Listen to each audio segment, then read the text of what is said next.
This first guest of mine, Samia Pedalino, is an entrepreneur and a businesswoman and someone who literally walks the walk. But more than that, she's someone, the first minute I met her, I could tell this is someone who literally wants to make people's lives better.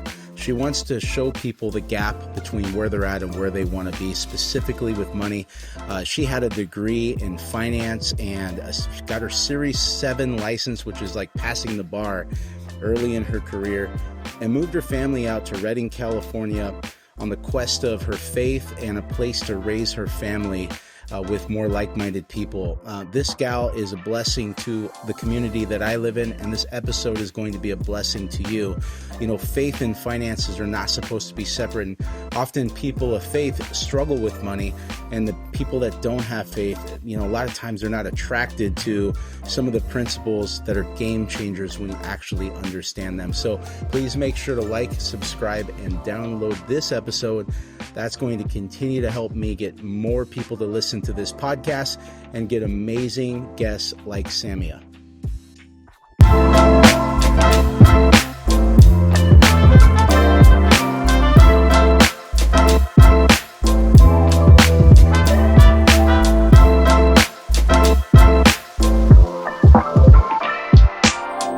Well, thanks for coming.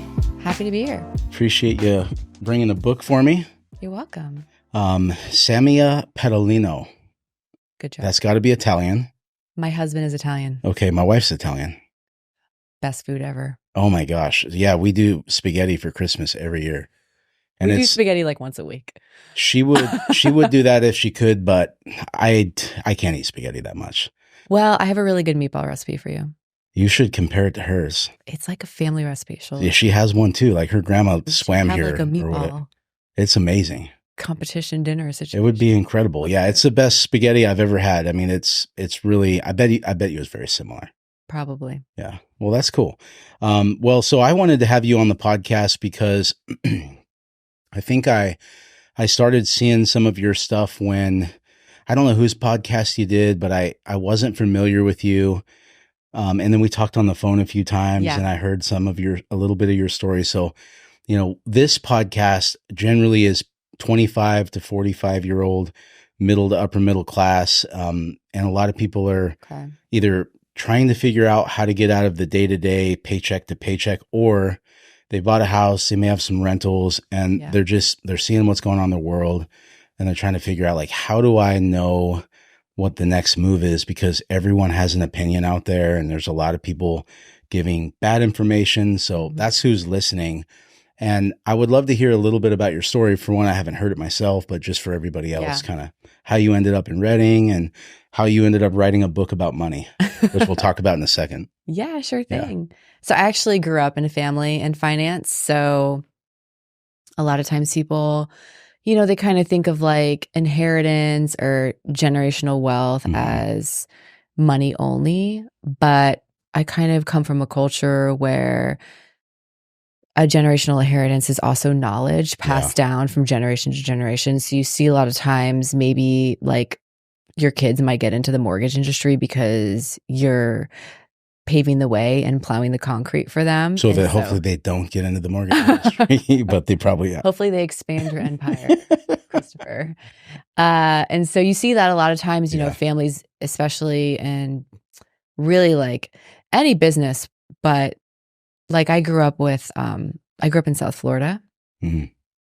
Miami? Palm Beach County, Palm Beach area. Cool. We're like about an hour from Miami. And so the beaches, palm trees, tropical. Love that area. It's great. We go back every year to visit our families, but a lot of families there, it was like the businesses were generational. And so I kind of grew up in that same idea. So my dad has been in finance since like 1986. He's a wealth manager. Okay. And, you know, just as a really young girl, money was spoken about in my house all the time. giving, saving, spending, investing. It was just sort of, there was no shame around it. It was just like every day, no big deal. And so I actually didn't know any different. It wasn't until later that I realized like, oh, this isn't normal. Like not everybody has just such transparent conversations about this subject. And so naturally, when I graduated college, I ended up getting into finance. Cool. And so I did some commercial lending. I was in banking for a while. And I also got my Series 7 and was a financial advisor for a long time. So I did that for a while. And when I was a financial advisor, I was on a team and we managed like a few $100 million. It was mostly like high net worth families. Okay. And so you really just learn what the wealthy do. Yeah, true. Because that alone is generational wealth. So a lot of clients are like the grandparents and then their kids in their 40s and then their kids in their 30s. So you have like tri-generational wealth that you're managing. And so I kind of had just a front page experience of what some of the wealthiest families are doing. And so that was super fun. Yeah. And I ended up leaving that industry, and a friend of mine, we opened up a clothing store. Oh. In the Palm Beach area. Okay. So I went from finance to fashion, which, you know, basically I was dealing with high net worth people still. I was just helping them spend their money instead of save it. It was way more fun. Kind of It was way more fun because I was like, you know, playing dress up every day and able to go on buying trips. We went to Italy and we would import. So I learned how to import goods, which was super cool. And most of it is done in New York. Most of the buying is done in New York. And so this wasn't like tie-dye shirts, it sounds no, like. this was like, it was great. It's still there. I ran it for 6 years and sold it. It made it through COVID. Wow. Which makes me so proud because I helped build the foundation. But Retail is tough. Totally. Retail's hard. Retail's like restaurant. I don't recommend it. But it was a lot of fun. So, I mean, I don't know. It's basically maybe around 20 years of just small business owning, finance, managing just that whole realm. And so really I had like total immersion. I mean, when you're a financial advisor, it's like you're breathing and sleeping and it's every day. And so it really is one of those things where you're getting like completely immersed in that area. And so in 2020, my family and I, we moved out to Redding. We just really felt like God called us out here. And we ended up kind of liquidating our lives. Wow. Selling off the businesses that we had, the home that we had, all the things. And we got out here in March, actually, like right before the whole country shut down, which was lovely timing. However, we made some risks, you know, and we bought up some vacant lots around Redding. And some of the people listening may know this, but, you know, some fires have like swept through Northern California in the past, basically on and off in the past decade. And so what ends up happening is there's fire lots left in neighborhoods. There's literally homes standing to the right and left, and then there'll just be like an empty lot. Yep. And in some areas, it's a really good investment because most cities charge you building fees. It's called the impact fee to build, which I'm sure they're expensive. It's a lot. It's like 25 grand, 30 grand, depending on how big your house is. It really can add up. So people buy these lots all excited that they're going to, you know, build their dream home. And the city's like, that'll be 30 grand. Yep. Before you do anything. Before you do anything. Yep. But the benefit of, you know, a fire lot is that those fees are generally waived because the house that was originally built paid them. Yep. And the city can't charge you twice. Right. So we were able to find some of those, and we found a really great general contractor, and we just started developing houses. And so it's been a really fun journey. I mean, anything in real estate, it's like, it can be painful, but it also can especially in California. Yeah, totally. But it also can be really rewarding. Yeah. So it's fun. It's fun to know, like, I can come back here in 40 years and those houses that my husband and I designed are still there. Yeah. It's kind of cool. It is cool. And to like show my kids. And you improved an area that needed it. I had a lot of clients. Well, I would say I had 3 or 4 that bought fire lots, and the impact fees are one thing, but then you also bypass a lot of the things that the city could do and oftentimes do when you're trying to get permitting, like that costs more money. So, I mean, It's There's a expensive. ton of savings and time saving buying those lots, and good for you. I mean, there's a lot of people that just didn't have the vision to do that here. Yeah. And so I would imagine you coming in from outside of the area with the experience you had, like you were able to have a fresh perspective and see that opportunity a little clearer. Yeah. And just to encourage the people listening, we had never developed homes before. Mm-hmm. Yes, I had a finance background, and like, yes, I can make an Excel spreadsheet and do a budget of like, you know, what we hope it's going to cost to build and what we hope it's going to be worth when it sells. And then you just pray over that. You say a prayer and hope it works out. So all we had really done in Florida was like flip a few houses, and my husband had a business and I ran a business. We just knew how to, you know, operate and manage profitable businesses. But I think if you take a skill set from being an entrepreneur in any field, you can apply that to real estate. Oh, for sure. Yeah, real estate isn't that different. I mean, I think that the unique thing about real estate is for the average person to have a great career, they kind of have to stay in a field and pay their dues for 20 years, you know, and because you see it all the time, people that try to become entrepreneurs and they never really do anything great. They have a bunch of different things going. And so a lot of times people that venture out, they've had to stay in something. Real estate's something you can start pretty early in your life to create passive income. And that's because of leverage and mortgage. And you can, and so it's for someone that has a finance background, a business background. I mean, it's not that hard to go into real estate because it's about numbers. Yeah. Most of the time it's kind of like the greater the risk, the greater the reward. Yeah. But you still want to have calculated risk. Oh yeah. You don't want to just like throw caution to the wind. Yeah. But there is a lot of opportunity in Northern California, and there's still fire lots out there. Some of them, there's some good ones. Some of them have pools, which is crazy. There's some really nice ones that have pools. The pools are like so much money now if you want to put a pool in.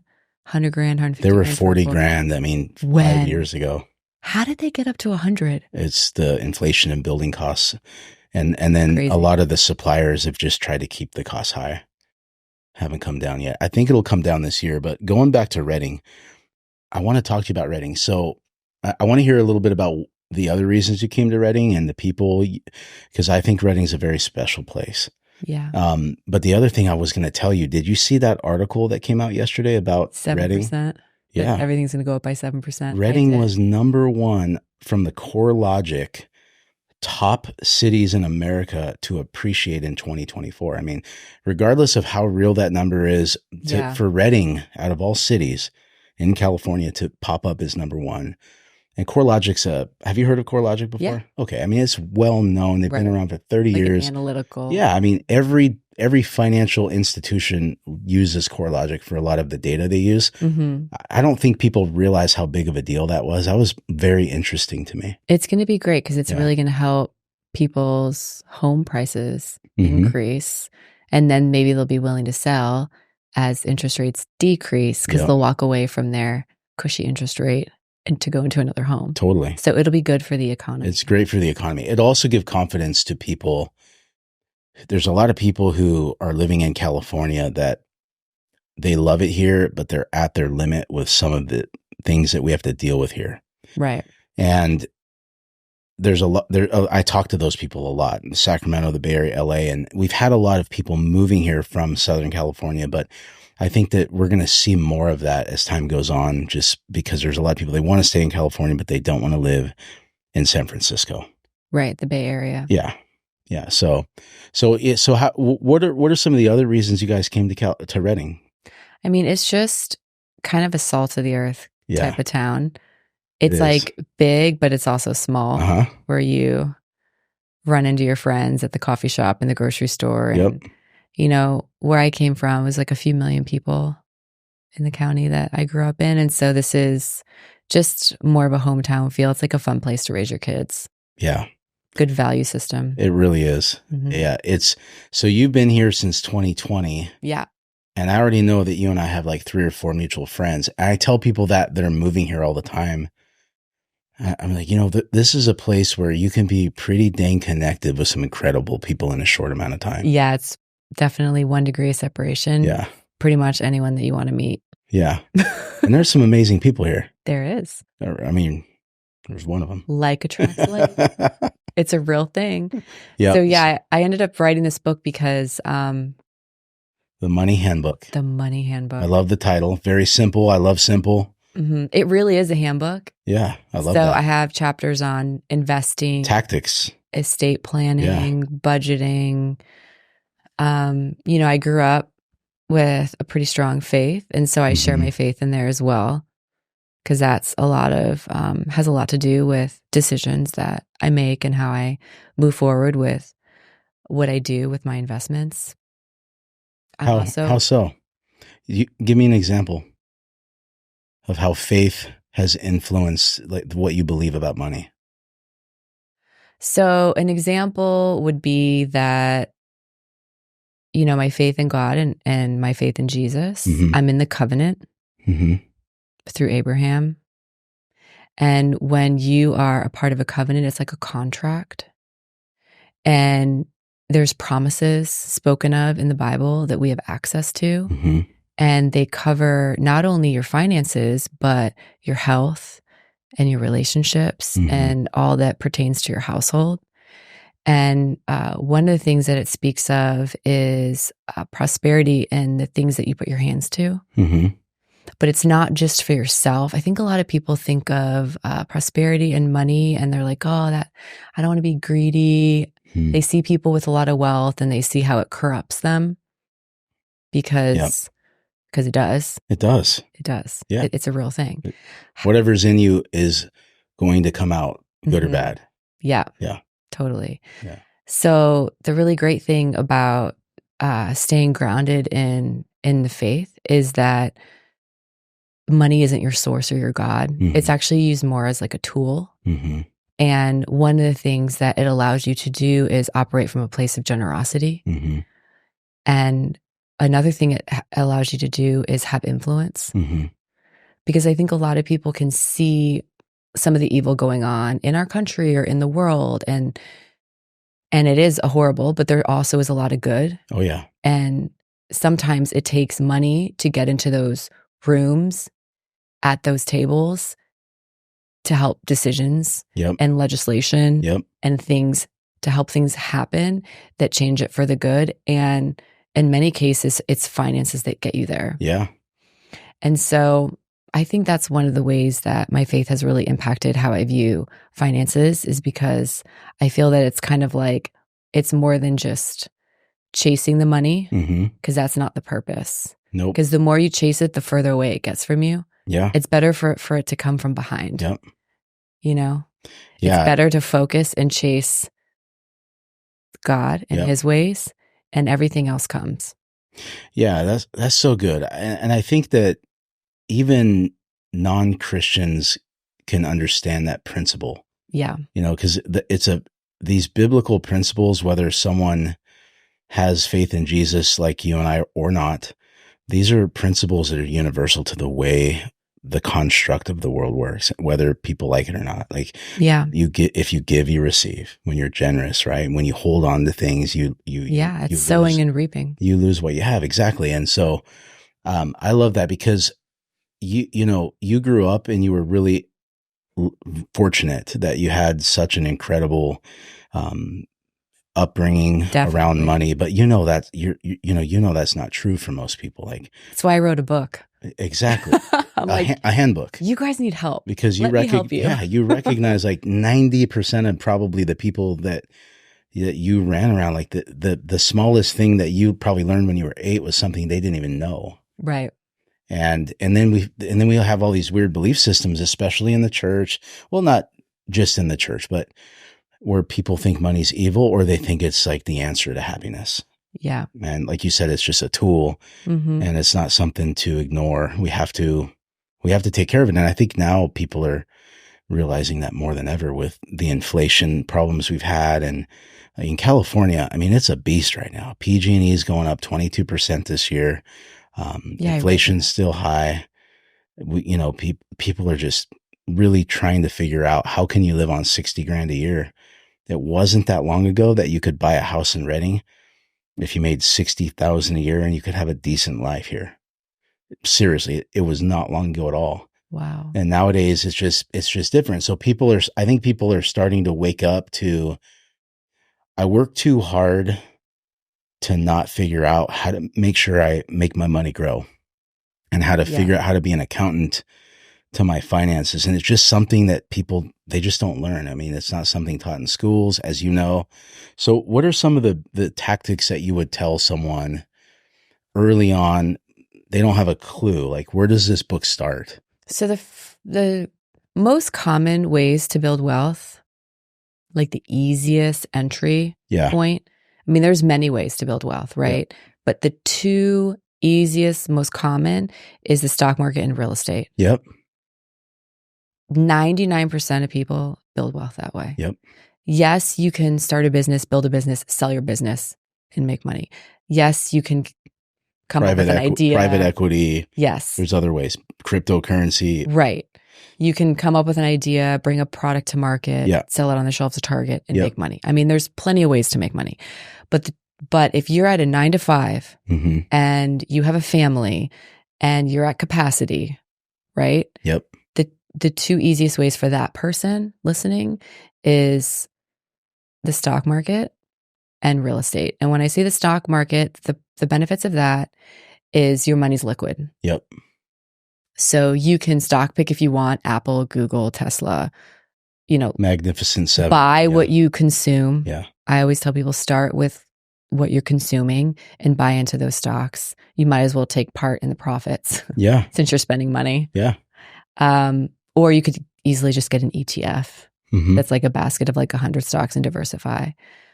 And that's simple. And that's something that you could do where you buy in every month, which is called dollar cost averaging. And you just capture different prices of that particular stock or that ETF each month. And it just gives you a better long-term profit. So that's one area.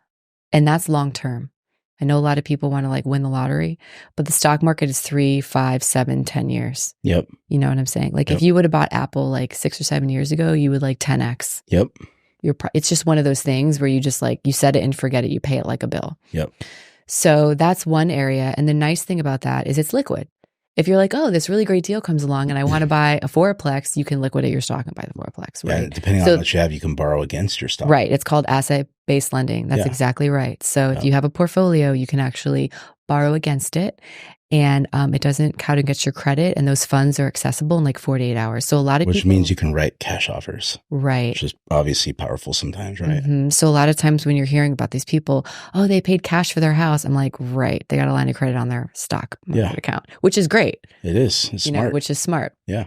So that's one avenue. The second avenue, obviously, you're a mortgage guy, is real estate. And the pros to that are it appreciates. So if you had $25,000 and you put it in the stock market, it grows, but it's slow. If you had $25,000 and you use it as a down payment on a property, that will most likely increase quicker in the equity. You have there's more capital to it, Yeah, because you're getting a return on the entire asset with the same $25,000. Right. It would be like, putting money down on like a $500,000 house or something. And then that could go up to 700. Yep. So you have like $200,000 in equity, and that can happen quicker than you putting 25 grand in the stock market and making 200,000. Yep. You follow me? But I'm all about diversification. Me too. So even if all you do is like a Roth IRA or something retirement related in the stock market, and then use the rest of the money for real estate, it's beneficial. And there's a lot of creative ways, like people that are like, oh, I would love to get into real estate, but I have no money, I have no capital. I always encourage them to like get a side hustle for 6 months. Yeah. I mean, where there's a will, there's a way. And study and read and watch YouTube videos and become obsessed. And e-courses and all the things. Stay curious, And if you could do it, get enough money together for a down payment and just start renting out a room in your house, start making pathways for yourself to create income.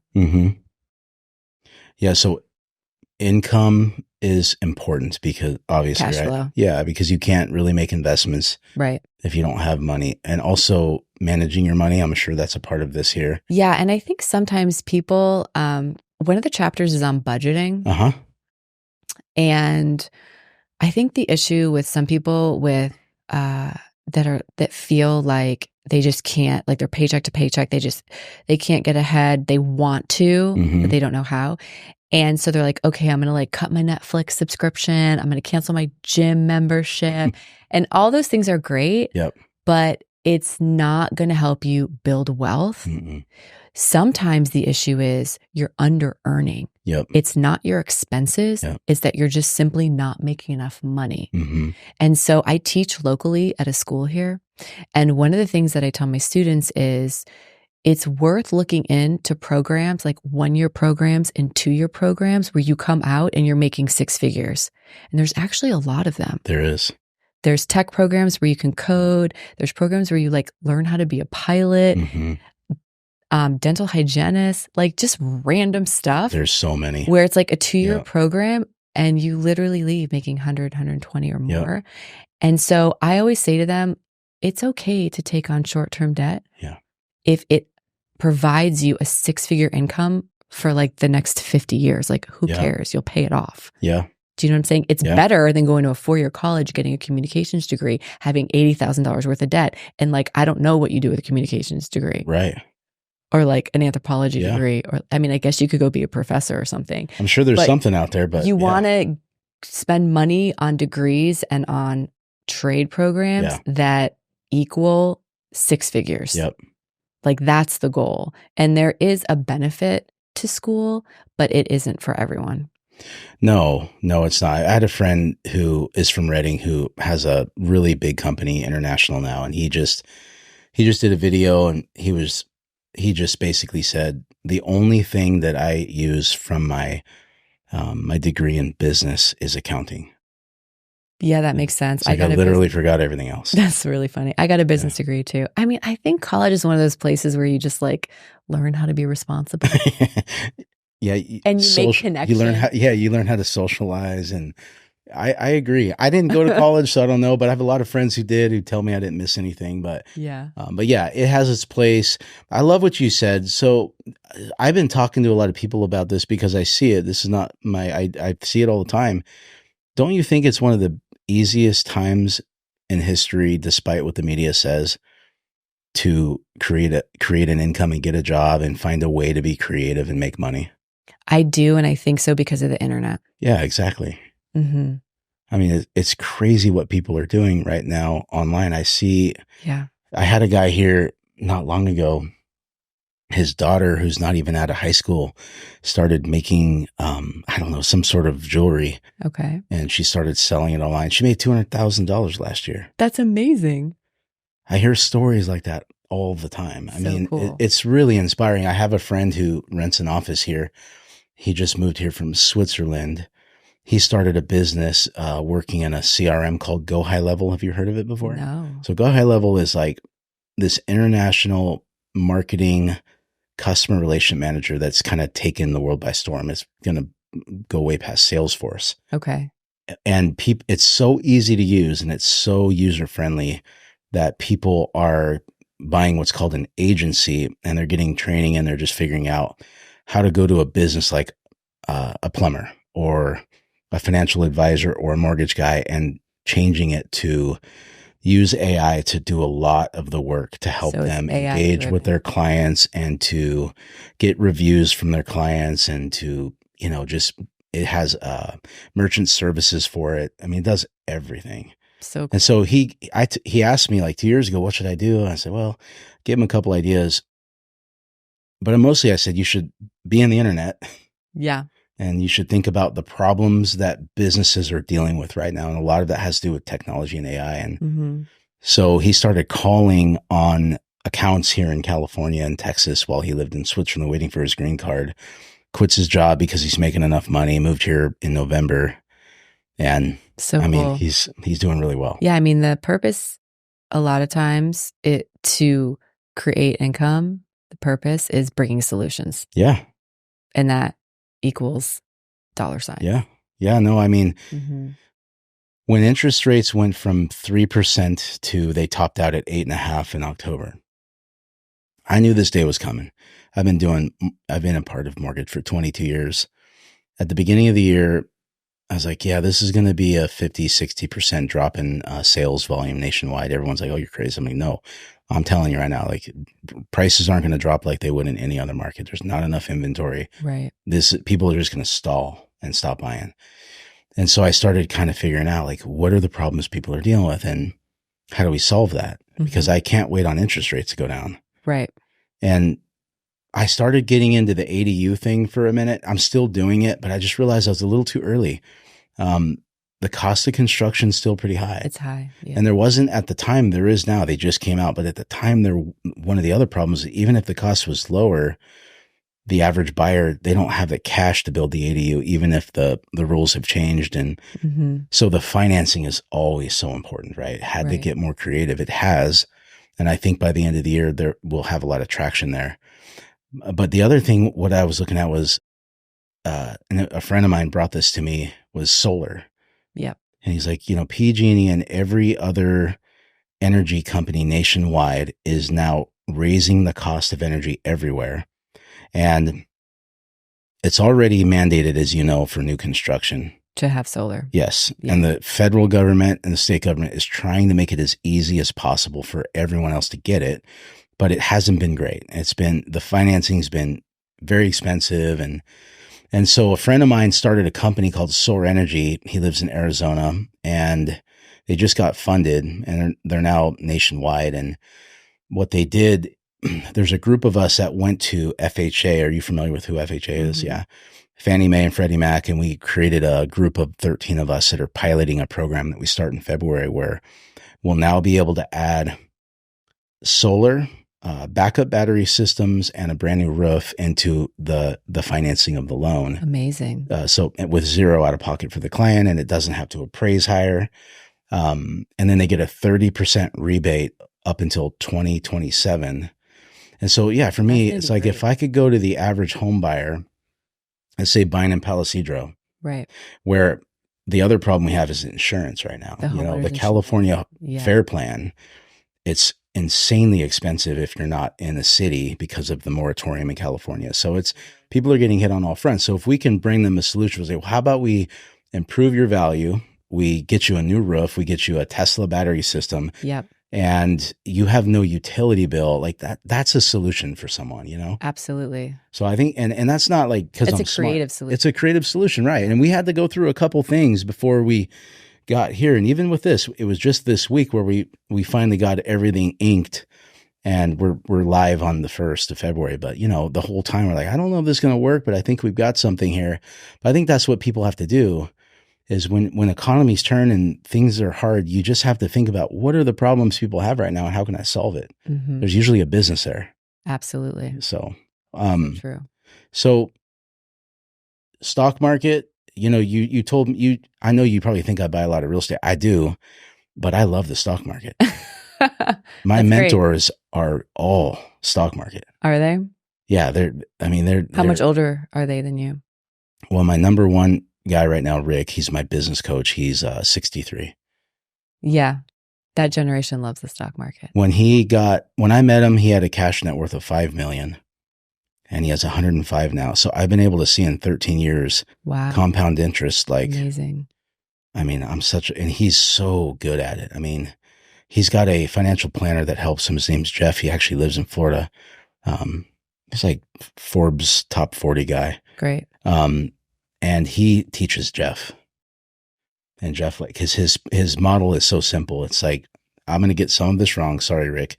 But I think it's, I want to say it's 60% S&P, 30% QQQ, and then maybe 20 or 10 or 15% in the 5, or the big 7. Mm-hmm. The tech. Yeah. The big 7, Apple, all of them. So Apple, Google, Yahoo, Microsoft. And they do so good with that model. Yeah. And it's so simple. So Jeff, who's a big financial planner, he's got a bunch of celebrities and stuff. He manages like $4 billion.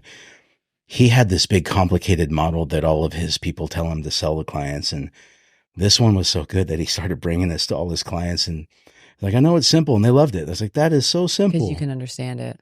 Yeah, that's the problem with so many financial planners is sometimes they tell you things that's just hard to understand. They have a very hard time taking this complicated thing and articulate it in a way that the average person can understand. I don't know if that's... I think it's important to understand what your investments, where they are and what they're doing. So I call it the sleep well at night factor. Mm-hmm. You know, the swan effect. Yeah, so I do too. That's important. Yeah. And I mean, there's plenty of avenues to create wealth. It's also important to know what your giftings are, because a lot of times your gifts will make a way for you. And so if you're super personable and great with people, maybe you should be in sales. And if you're a real introvert and love books and love to study, maybe you should be coding and being an engineer. You know, I think it's important not to compare so much what other people are doing, but to know what your own strengths are and to make a path with those strengths. Yeah. Because not everybody is built to be an entrepreneur. It is a specific type of person who has thick skin. Yeah. Not everyone is cut out for that. And that's okay. Some people are made to be employees, which is wonderful. Or counselors or teachers or 100%. Doctors, lawyers, all the things. You know, we have all these different areas of influence that people operate in. And so no matter what they're doing or what their 9-to-5 is or what their business structure is, it's just, it's good to know what your strengths are and to set goals with them. Yep. And to go from there. Cause you gotta, I think it's important. They say like if you write your goal down, there's like a 70% chance, greater chance of it coming to pass. Just by putting it on paper. Yeah. And if you put steps to it, it's better. And then if you invite people to hold you accountable, it's there you go. Better. The accountability is huge. Yeah. The accountability was always a missing link for me. When did you know that you were going to be an entrepreneur? You grew up in the environment, but like you started a retail store. When did you know that was like your gift and you decided to go with it? After I started doing it. Okay. That's a great answer. No, you're right. Absolutely. Because so many people are waiting to find out what their gift is. Yeah. I was in corporate America for a while. Yeah. I call it the golden handcuffs, corporate America, because you got like your cushy 401k, the health insurance. And I was in banking. So there's like 11 Monday holidays a year. Yep. Just holiday after holiday, just like all these cushy perks. And so to step away from that, it felt like I was walking on a tightrope because it was like there was no safety net. Yeah. There's a bit of a safety net. What you kill. Right. With corporate. And so it was a huge shift. Yep. And that's how I just did it. That's cool. So stock market, dollar cost average, real estate's valuable. I would just say start where you are. There's a lot of people doing really cool things, but if you haven't bought your first house, start there. Yeah. And if you can find someone to mentor you. Yeah. Which everyone can now. Or get into some type of like coaching group of sorts and learn from somebody who's like even just a little bit further ahead than you are. Yeah. It's worth it because some of these groups cost money, but at the end, you actually save money because you don't make mistakes you maybe would have made from learning from someone who's been there and made those mistakes. So it's worth it to have some type of coaching or mentorship. It's been the main thing that's helped me, just coaching. What are some books you read along the way that you would recommend to people that are thinking about trying to figure out how to invest and grow? There's this one book called The Midas Touch. The what? The Midas Touch. I've never even heard of that book. It's really good. It's Midas. It's like everything you touch turns to gold. Oh, wow. Yeah. The Midas Touch. MIDAS. Okay. There's this other really awesome book called The Money Handbook. The Money Handbook. Well, The Money Handbook, of course. There's Where can people find this, by the way? Amazon. Okay, cool. There's also like a slew. I mean, you have like these big name guys like Grant Cardone. Oh yeah. They've all like written and they've all written books on real estate and multifamilies and the Burr method. And there's tons of resources out there. There's a lot of good YouTube channels too. Absolutely. I don't know if you ever watch Ken McElroy. Yes. Kent's I great. like him. Out of all the people that kind of talk in that space, he seems very rational. He does the Rich Dad Poor Dad deals. I think he speaks at those, yeah. Yeah. Which is also a good book to. Great book. Yeah. That's a. Yeah. The Millionaire Next Door, I think, is the best book on Yes. the power of dollar cost averaging. Yeah. Because it's an average middle class guy who just over the long term, manages his money and does it well. So, well, hey, I know that this was kind of short notice, and I really appreciate you taking time to come hang out with me. Thanks for having me. That was great information. So, if people want to find you, how do they find you? They can just find me on Instagram. Okay. Samia Pedalino. We'll put your name on here, so that'd be awesome. Yeah, I give finance tips and I post funny videos and stuff. Love it. Thank you so much. You're welcome.